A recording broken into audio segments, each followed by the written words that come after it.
Pues vamos a ver. Muy buenas noches, Sí, tengan sí todos se ve bien. ustedes. Gracias, muy amable. Muy buenas noches, tengan todos ustedes. Hoy es miércoles 17 de junio del año 2026. Y en este año se cumplen 50 años de la generación que egresó en 1976 de la UNAM. Y vamos a hablar un poco de eso porque ¿qué es lo que se necesitaba? Si habías nacido más o menos en promedio en 1951, pues ibas a terminar en el 76 porque eh, de tu nacimiento, si te tocaba ir al kinder, que no era obligatorio en ese tiempo, en la década de los 50, pues ya entrabas a la primaria, a la secundaria, a la preparatoria y hacías medicina como ya se tiene más o menos programado actualmente y sales en promedio a los 25 años de edad.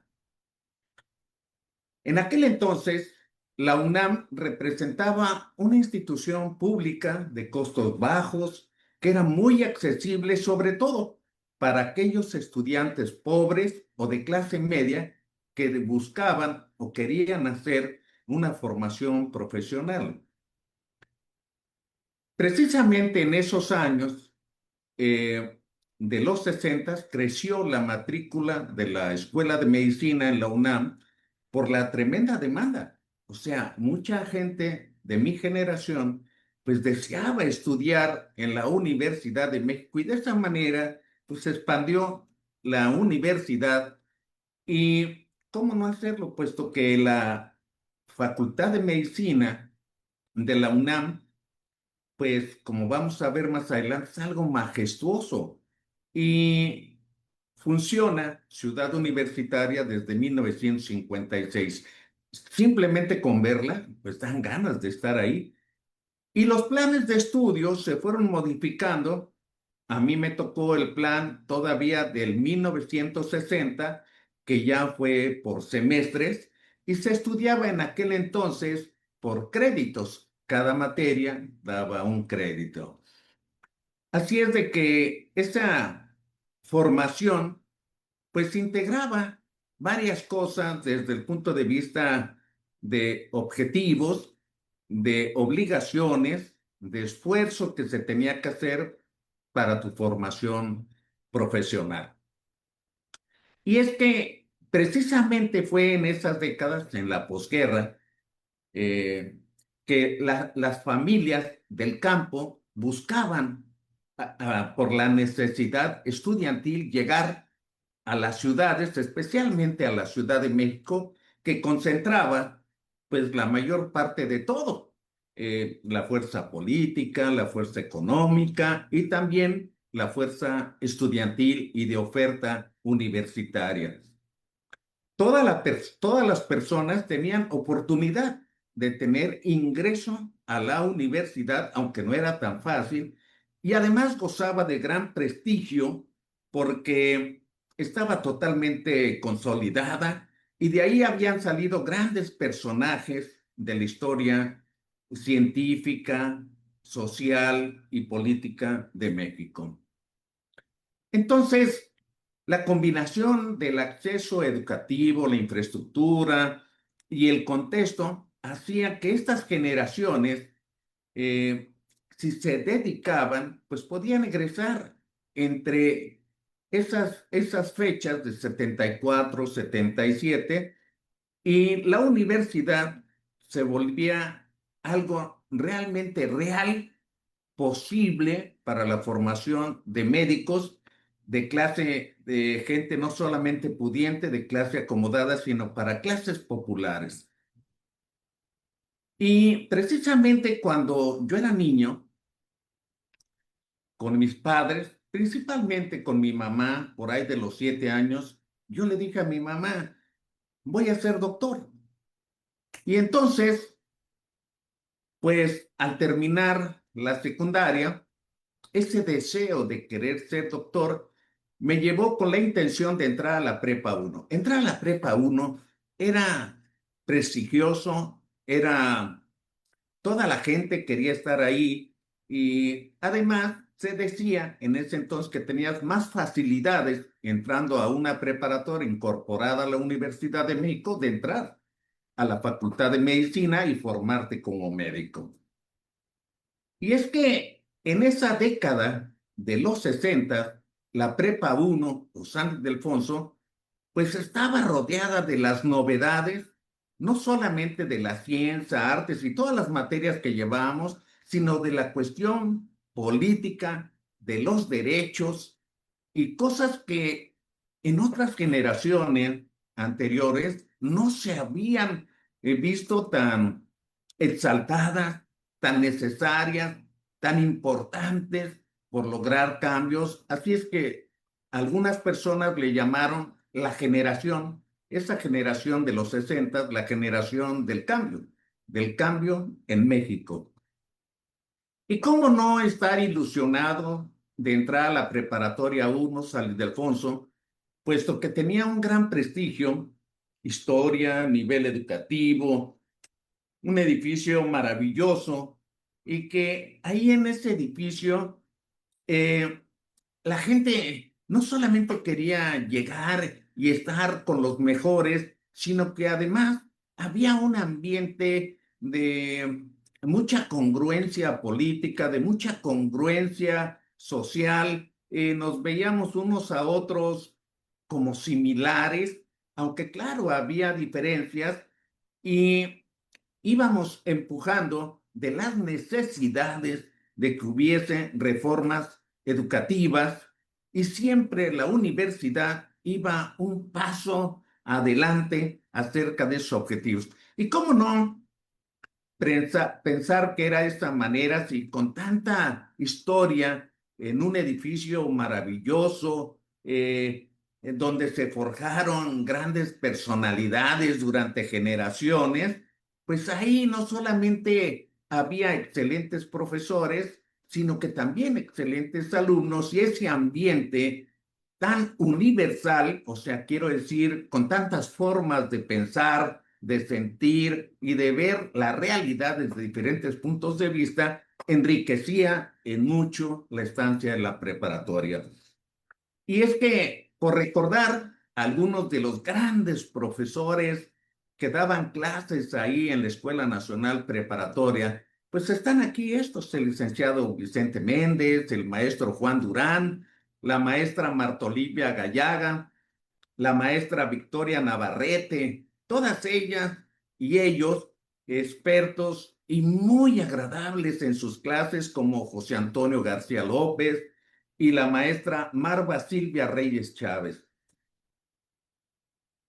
En ese lapso de estudiar en la preparatoria, me tocó, como a muchos o los de mi generación, pues tener el impacto brutal de un movimiento que estalló con un bazucazo en una puerta eh, que tenía siglos de estar ahí vulnerando la autonomía universitaria, esa puerta que estaba construida desde el siglo XVIII y que fue en cierta medida detonante para que la universidad, profesores y alumnos se enardecieran para una lucha estudiantil eh, que además se expandió durante todo el país.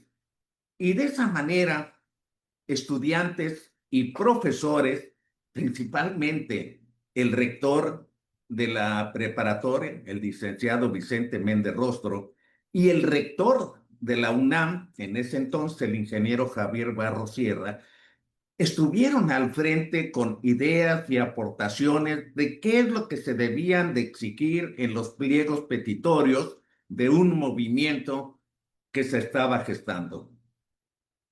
Y es que en base a ese movimiento, a partir de esa vulneración de la autonomía universitaria, el partido del poder y único, el PRI, que estaba en ese entonces, tuvo una apertura para hacer elecciones democráticas, permitir la libertad de expresión. Yo me acuerdo que en ese entonces estaba de moda Palillo, que era un cómico de sátira política, que había empezado en las carpas y tenía incluso un teatrito ahí. Y después de su sketch, incluso los policías lo dejaban que terminara, que hablaba mal de los gobernantes y la clase política, y se lo llevaban preso, porque no estaba permitida la crítica hacia el gobierno. Y pues eso fue despertando, entre muchos otros, una conciencia social y civil, sobre todo con los derechos humanos y lo que es el sindicalismo y el feminismo, que pues hasta la fecha siguen en la lucha. Y de esa manera se lograron, a partir del movimiento de 1968, que hubiera voto electoral que fuera creíble, y que fue de tal manera modificado, perfeccionado, hasta alcanzar la alternancia, es decir, que el PRI dejó de ser el partido siempre en el poder para que en el año 2000 viniera el PAN y diera la oportunidad a que hubiese intercambio de posiciones políticas. Se crearon instituciones para ello, se creó que hubiera una transparencia de lo que hace el gobierno de manera política y con nuestro dinero, cómo lo administra y todo, y sobre todo los derechos humanos, que se creó en 1990 y se volvió autónoma, por así decirlo, a partir de 1999. Y todo eso, si lo ven, pues ahora se está destruyendo, modificando y haciendo a modo que me hace recordar aquella década de los 60 que ya la vivimos. Y cómo no sentirse orgulloso con un escudo que desde verlo se ve la majestuosidad con esa ave bicéfala, simbolizando el águila mexicana y el cóndor andino, y que trae representado todo lo que es Latinoamérica, desde México hasta el Cabo de Hornos. Los colores azul, que habla del universo y sabiduría, y el oro, que es la luz y conocimiento. Y es que la ciudad universitaria es de los campus universitarios más grandes del mundo. Y vean ustedes qué cosas tan tremendas. Por ejemplo, CEU, Ciudad Universitaria, fue reconocida como Patrimonio Mundial en 2007, pero tiene el campus central 176 hectáreas, una barbaridad.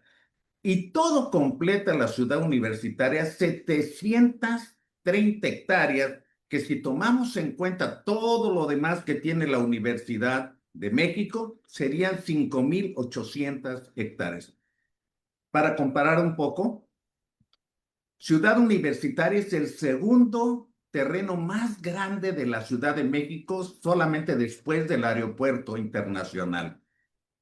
Y aunque no está en el top de los 10 más extensos, sí hay que tomar en cuenta que para toda Latinoamérica es una barbaridad, es majestuoso y tremendamente grande. Y es que ver todas estas áreas, eh, en una vista panorámica, pues es una gran extensión, pero también alberga la tranquilidad, la inspiración, el aire libre, etcétera, tantas cosas que se vuelve un poco mágico ir a Ciudad Universitaria. Les invito a que cuando visiten la Ciudad de México, o si están en ella, dense una vuelta a Ciudad Universitaria, y estoy convencido que les va a gustar. Y claro, con ese escudo y ya el moderno o modernizado, que tuvo sus orígenes a partir de los equipos de fútbol americano y después con los de fútbol soccer, pues vean ustedes lo que es el frente, o sea, la parte occidental de la Facultad de Medicina, con un gran mural, que no es el caso ahorita, no vale la pena que mencionemos, pero Generalmente ahí estaban unas aulas grandísimas, tipo auditorio, que cabían entre 200 y 250 alumnos, y otras más pequeñas en ese mismo piso.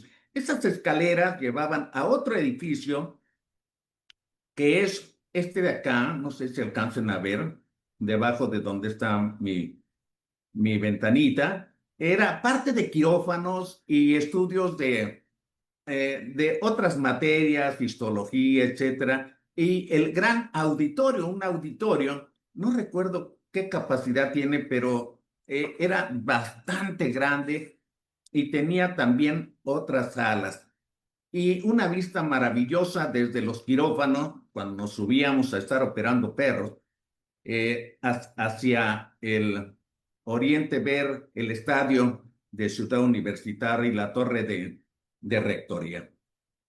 Claro que al llegar ahí, pues se quedaba uno pasmado. Después de venir y ver eso tan grande y los edificios tan majestuosos y todo el mundo serio y apurado, cargando sus libros y ya con bata blanca, pues era una especie de magia tan especial de que decir, caray, ya soy universitario, ya estoy en la escuela de medicina. Y bueno, pues así fue como empezaron mis clases de los ciclos clínicos en la escuela de medicina que estudiábamos en ese entonces por créditos y cada materia daba créditos y teníamos la opción por semestre de estar escogiendo materias optativas para que al terminar la carrera que se necesitaban, si mal no recuerdo, 474 créditos, no nos hicieran falta si habíamos llevado materias optativas que iban sumando créditos a nuestra currícula ya cursada. También ya siendo estudiante de medicina me tocó otro movimiento eh, que no le tocó a Díaz Ordaz, sino a Echeverría, y que se llamó el halconazo. Y precisamente fuerzas eh, del gobierno atacaron a estudiantes ahí muy cerca de la Normal Superior de Maestros, en San Cosme, y pues fue una masacre terrible y fue muy nombrado. Y pues con todo eso, y ya en nuestra realidad, ¿cuál era nuestra realidad como estudiante? Bueno, primero, pues nos dábamos cuenta de que pues ya estábamos en la escuela de medicina, no podíamos darnos el estarnos distrayendo porque reprobábamos. Era difícil pasar las materias. Y entonces, pues teníamos que dedicarnos y no hacerle al cuento nada más como que estudiábamos, ¿no? Teníamos que estudiar y aprender. Y también en esos ciclos básicos era famosísimo ir a los anfiteatros, que todavía a mí me tocó en mi generación estar disecando cuerpos humanos, o sea, cadáveres de personas que habían muerto por diferentes causas y que no habían sido eh, solicitados para darles entierro, mueren como desconocidos y los forenses mandaban una partida a las escuelas de medicina, entre ellas a la UNAM, para que el estudiante de medicina estudiara ahí con esos cuerpos, anatomía y toda esta serie de cosas. También entrar a la escuela de medicina, pues era aislarte. No podíamos ir a la recreación, no teníamos tiempo para eso. eh, y casi nos absorbía de tiempo completo la universidad y para los que teníamos necesidad de trabajar, pues era una temporada bastante difícil. Y luego, de ahí, pues había gente que se decepcionaba un poco porque no era lo que había pensado, pensaba que era más fácil y más bonito ponerse una bata, pero no, se tocaban con un golpe con la realidad de memorizar una serie de términos en latín y en griego, todavía a mí me tocó la nomenclatura antigua, y luego el coco, o sea, el verdadero obstáculo en los ciclos clínicos de inicio era bioquímica, porque la mayoría de nosotros teníamos conocimientos de química y bioquímica demasiados elementales y ya entrar a la universidad, y más si era con el maestro Laguna, pues todavía peor, que era toda una institución ahí. Y pues todo eso traía decepción, fatiga, etcétera, y nos enfrentábamos para colmo, pues que no teníamos ni dinero ni otra serie de distractores. Claro que en ese tiempo pues había otros ambientes, pero dentro de los ambientes no muy agradables y que afortunadamente han cambiado, eran las novatadas. Había muchas y de diferentes formas, encerrarlos en los anfiteatros, castigos físicos que los rapaban, a ver qué tanto aguantaban, en fin, una serie de cosas que muchos de nosotros tuvimos que aguantar. Yo fui de los afortunados que siempre me respetaron, pero en fin, y ahora actualmente, a diferencia de aquella generación en que aguantábamos todo, en que soportábamos todo, el cansancio, la novatada, las limitaciones, pues porque teníamos una ilusión de volvernos médicos. Y actualmente, pues a todos los estudiantes de la universidad les dan una serie de cursos optativas y una serie de asesorías y supervisiones y atención si así lo solicitan. Hay una dirección de atención a la salud, una de orientación psicológica, ya sea presencial o en línea telefónica o en línea virtual. Y hay un montón de programas de tutoría y acompañamiento, cosas que no lo sabía en mi generación. En mi generación, pues había grandes maestros, grandes profesores que eran los que escribían los libros. Entonces, pues se lo sabían al derecho y al revés y nos hacían sufrir bastante porque, pues, con el doctor Quirós o con el doctor José Laguna, sacar 6 o 7, no, pues era un triunfo. A veces un grupo de 30 reprobaban 20 o 25 y pues así es que pasar, aunque sea con 6 o con 7, era pues verdaderamente un éxito. Y así grandes profesores: Félix Córdoba, Guillermo Soberón, Efrén del Pozo, María de la Luz Curi, Alfonso Toen y el maestro Fernando Quirós. Todos ellos tan detallistas, tan dispuestos, que yo no recuerdo que alguna ocasión faltaran o llegaran tarde. No, pues nos ponían un ritmo tremendo porque ellos eran los primeros que estaban y llegaban puntuales y habían preparado la clase, y nosotros con dificultades para aguantar el ritmo de nuestros maestros. Y así, pues prácticamente en todas las materias. Así es que, viendo en retrospectiva, pues qué gran generación, con ese ambiente, con esos maestros, con esa obligación, esa necesidad de querer ser médico y estar ahí, en ese campo hermoso como es la Universidad de México. Finalmente, termino mis ciclos clínicos y hospitalarios y me mandan de servicio social. Bueno, decir me mandan es un decir, porque yo tuve la oportunidad, como era por promedio, de escoger un centro de salud C, que era en una población pequeña, eh, por promedio. Y esa plaza de Temisco, Morelos, ahora ya muy famoso, era una plaza generalmente que se le daba a mujeres porque estaba muy cerca de Cuernavaca, a menos de media hora, y pues todo el mundo quería estar ahí. Yo tuve la suerte de ser el primer varón, o sea, el primer hombre que hizo mi servicio social ahí. Claro que eso trajo un montón de conflictos para mí. El primero de ellos es que no estaban acostumbrados a un doctor, estaban acostumbrados a doctoras. Y eso involucraba poner dispositivos, atender partos, dar consulta, etcétera. No, no, no parecía ser tan fácil, pero fue una gran experiencia el haber estado en Temisco, haber hecho mi servicio social ahí, y que ese servicio social me hizo llenarme de tantas experiencias que llegó un momento que me di cuenta que me habían preparado en la Universidad de México para ser realmente un médico, porque atendí 48 partos, 2 de ellos fueron pélvicos, en uno de ellos utilicé la maniobra de Morisot, para evitar la retención de cabeza última y atendí más de 3.500 consultas, hice cirugías, incluyendo una cesárea urgente con una protrusión de cordón y salida de un brazo.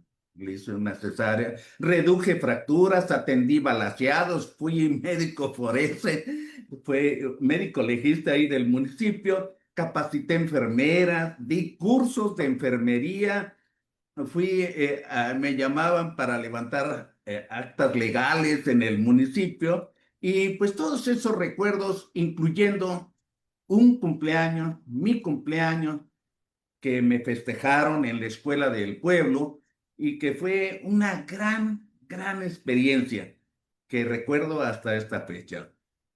Y finalmente, pues he ahí mi generación.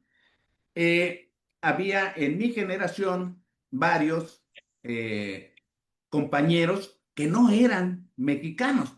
Por ejemplo, Brenner es costarricense, este de aquí no sé si alcancen a ver, y ya fue jefe del Ministerio de Salud en Panamá. Eh, este de acá también es de Ecuador, y en fin, este de acá, el de abajo, del lado derecho, creo yo, eh, ya se me ven ahí las entradas. Ese soy yo. Digo, por si tienen dificultades para identificarme, tenía pelo todavía. Y aquí este es mi título. En aquel entonces no valía el título, sino te daban en el título tu cédula profesional y tu cédula profesional, que todavía era casi, casi manual, era con máquina de escribir y tenía que registrar tu título en la Secretaría de Salubridad y Asistencia, que era como se llamaba, y te daban un número de que estaba reconocido por la Secretaría de Salud para poder ejercer la profesión de médico. Y bueno, entonces, ya con todo eso, ¿cuál fue mi estructura emocional, mi formación universitaria? Pues con una serie de sentimientos, de estímulos, de deseos, de aspiraciones, porque pues yo vengo de una familia pobre, de clase media, y ya había logrado titularme, ser un médico egresado de la Universidad de México y pues había logrado parte de mi objetivo y ahora pues mi vocación es servir a los semejantes.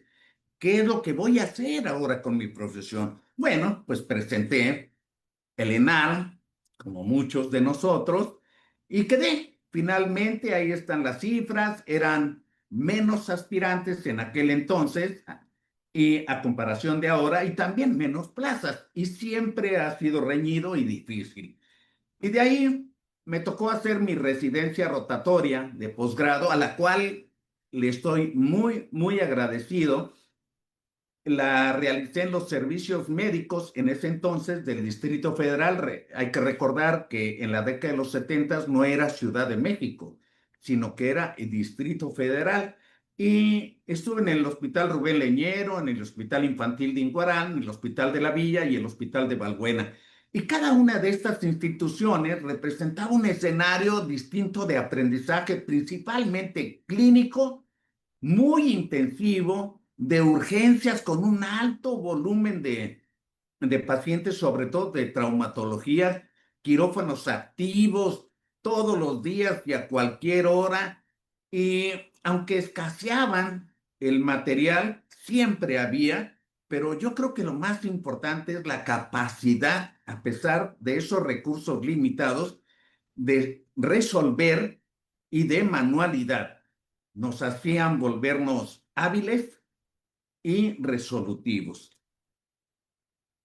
Y es que en estas rotaciones de la residencia rotatoria, pues llevé varias cosas que me dejaron marcado en mi vida profesional, tanto en el Hospital Rubén Leñero, que entre otras cosas tiene un área de quemadas desde aquel entonces con terapias intensivas de más de 200 camas, una barbaridad, es el centro hospitalario más grande de Latinoamérica en quemados, lo que se aprende ahí.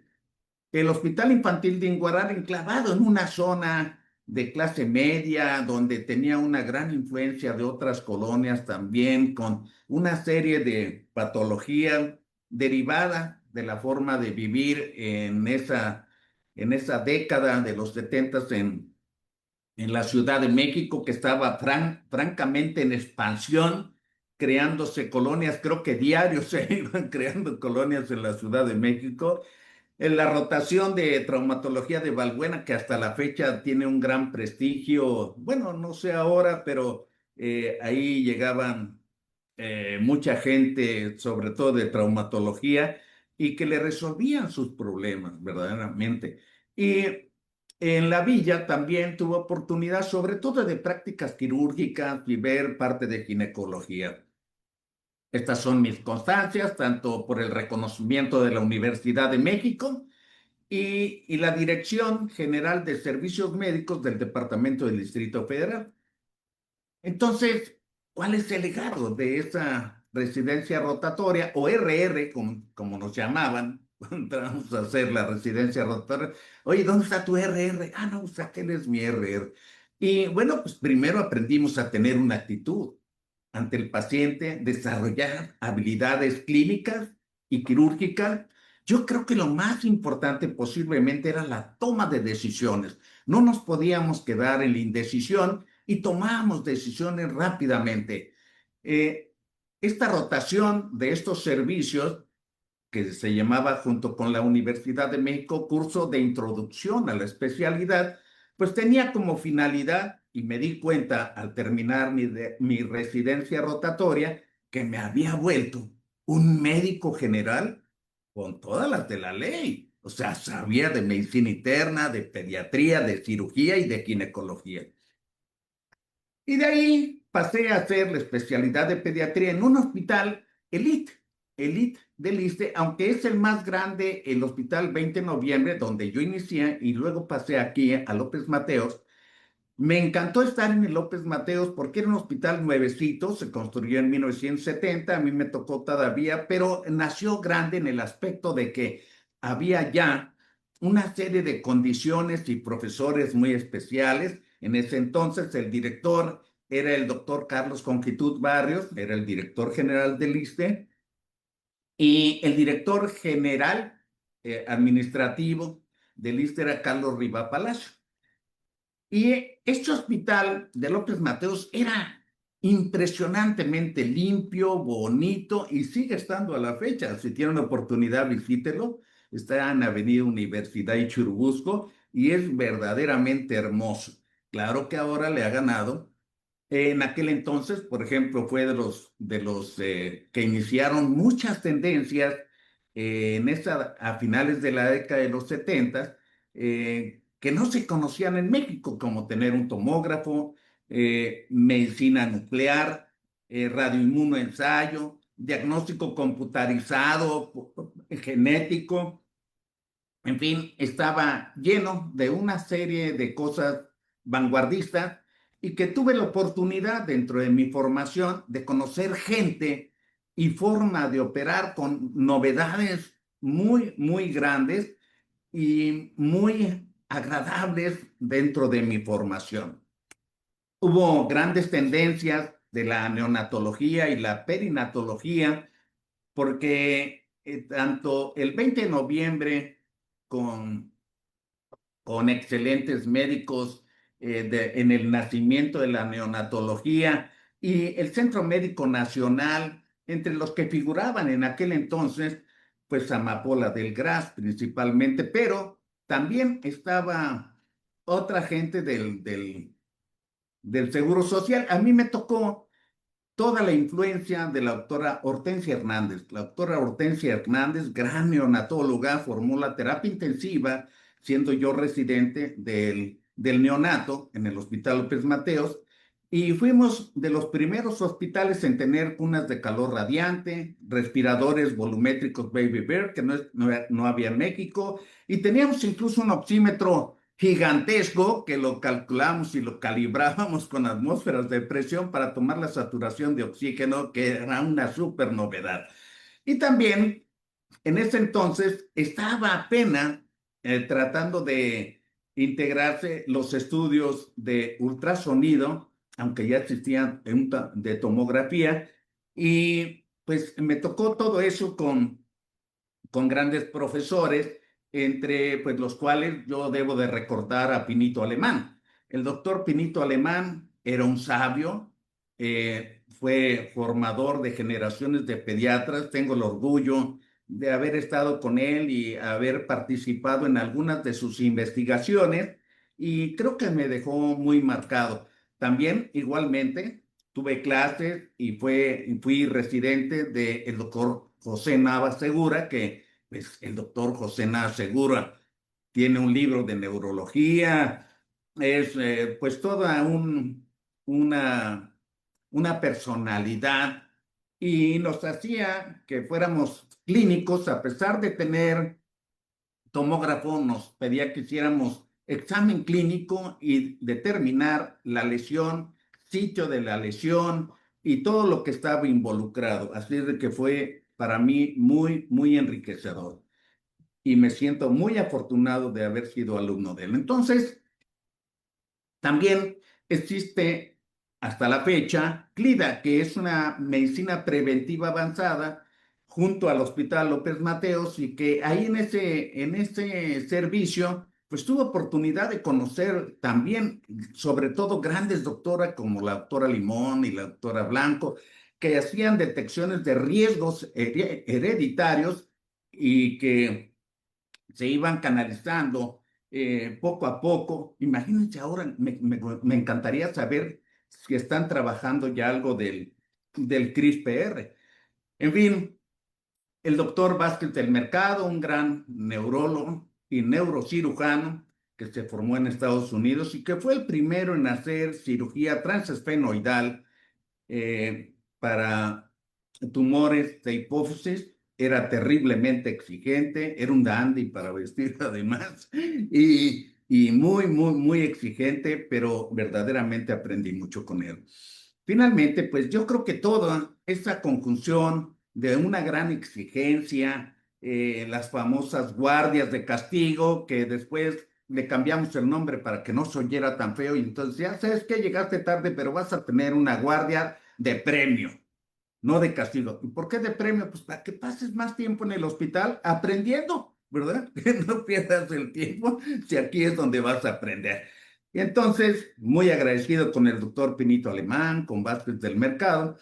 Esta es mi tesis de pediatra, mi diploma de pediatra, y también con mucho orgullo entré a la Academia Mexicana de Pediatría después de haber cumplido los requisitos que se solicitan para ingresar y tuve el privilegio y el honor que el maestro Arturo Loredo me entregó mi venera y mi diploma en noviembre del año 2002, siendo él presidente.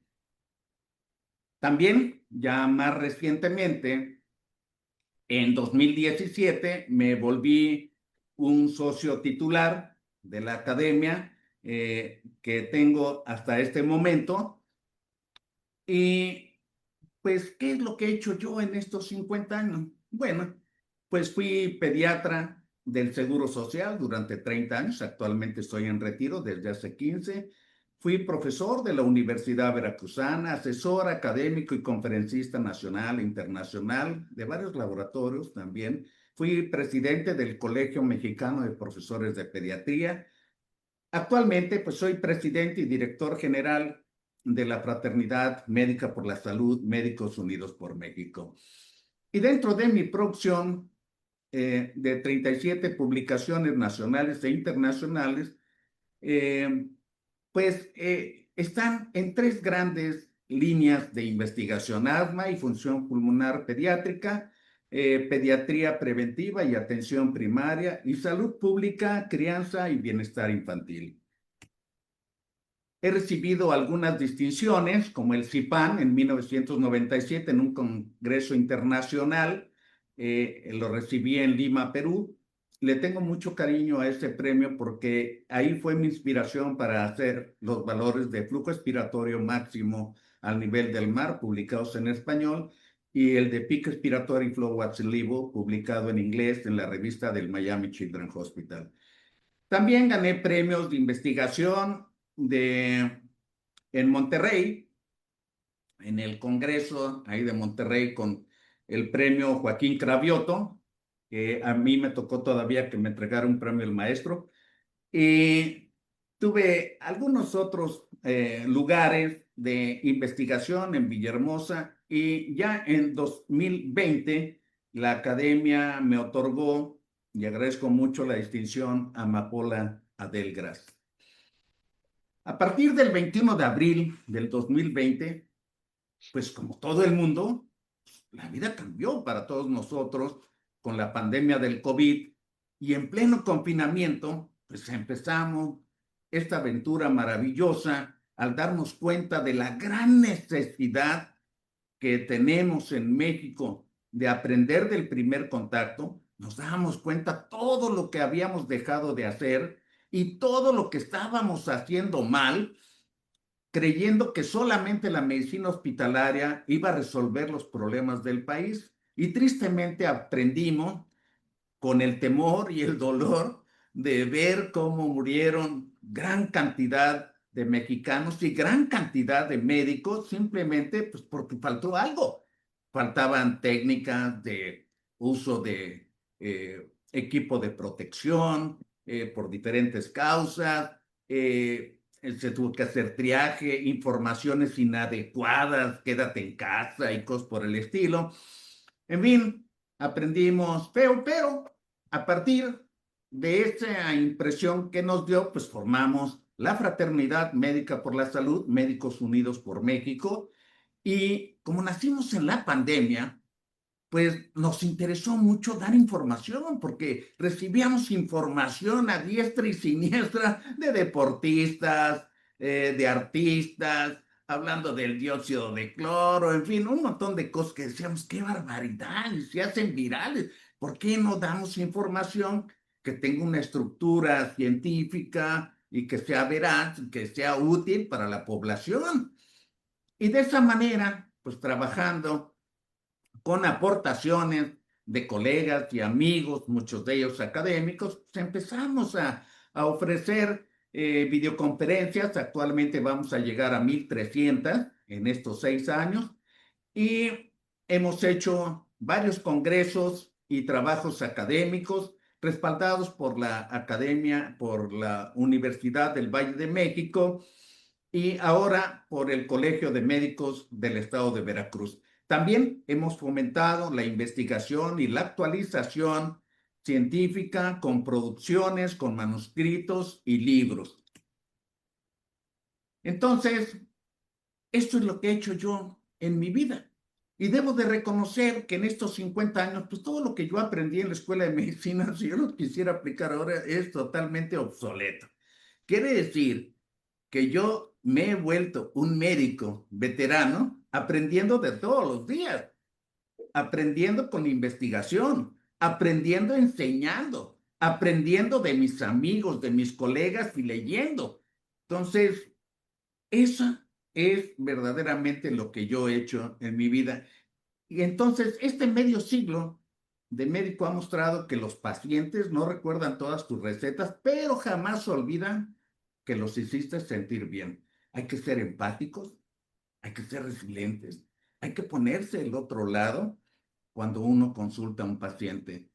50 años me han enseñado que el mejor diagnóstico nace de escuchar, y que la verdadera curación comienza cuando el paciente se siente visto y atendido por uno.